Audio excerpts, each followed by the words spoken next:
It's not unheard of. It's not exactly common, but it's also not unheard of either that these things do happen. Ice was literally falling out of the sky in Seminole Woods. Some gigantic chunks of ice coming out of the sky punched through the roof of a Seminole Woods home this week. Flagler County Emergency Management Director Jonathan Lord. Somebody was home and heard this loud crash and went outside, and they saw their neighbor's house had a hole in it, and then ice was melting all around it. So it was definitely a large chunk of ice that fell from the sky.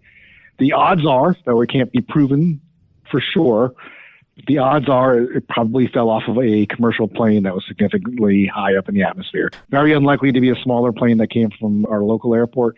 Most likely a large commercial jetliner that was traversing between major airports, and that something fell off of that and made its way down. Firefighters notified the FAA and the Palm Coast Building Department. Luckily, in our case here in Flagler County, it did not hit anybody. I'm pretty sure that probably would have been very deadly if it did hit a person directly. Jonathan Lord. For Flagler's Local Morning News, I'm Karen Johnson.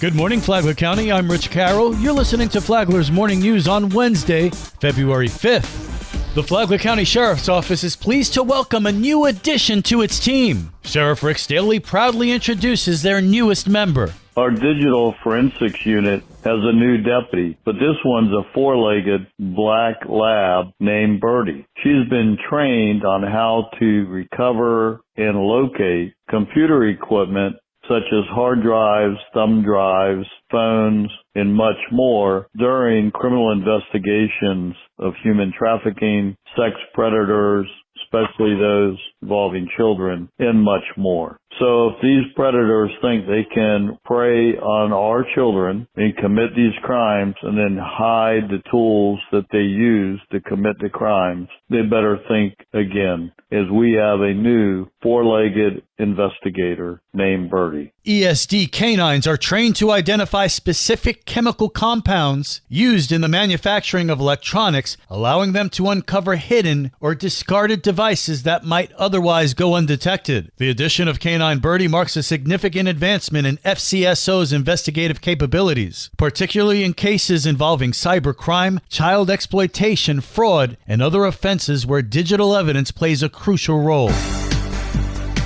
This local news is a service of Flagler County's Toyota dealer, Beaver Toyota, US 1 St. Augustine, here to wow you. We do have people that like to light up their house like Fort Knox because they're nervous. And as long as they can shade their lighting to their area and not bleed over into the neighbor's area, then it's fine. We continue our deep dive into Palm Coast City Code. City Compliance Officer Barbara Grossman says many homeowners are not aware of all the rules. Accumulations, that could be a good one. You want to put everything on the side of the house. Some people don't mind looking at it. Other people do. And if it's there for a short period of time, if you're doing some kind of construction work or you're doing some type of maintenance, you have 30 bags of mulch on the side of the house, but if it stays there for a year, I don't think you're doing any landscaping work. So then it becomes a nuisance.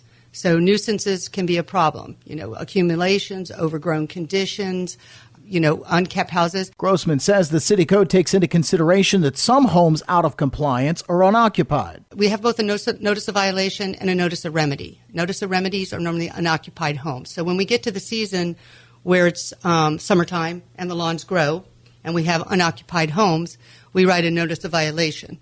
And then we have contractors, and once we give due process and they don't get into compliance, then we have a contractor that comes out and mows the lawn. And then it goes at the end of the year on the tax roll. Grossman says the code was written to allow homeowners to express themselves. I don't control your Christmas lights being on the house. I don't control your mezuzah on the side of the door. I don't control any of that. That is allowed. If it becomes in disrepair, then it can be a nuisance. But as far as you being able to put what you want to put out in your yard is freedom of speech. From the WNZF Newsroom, I'm Daryl Moody.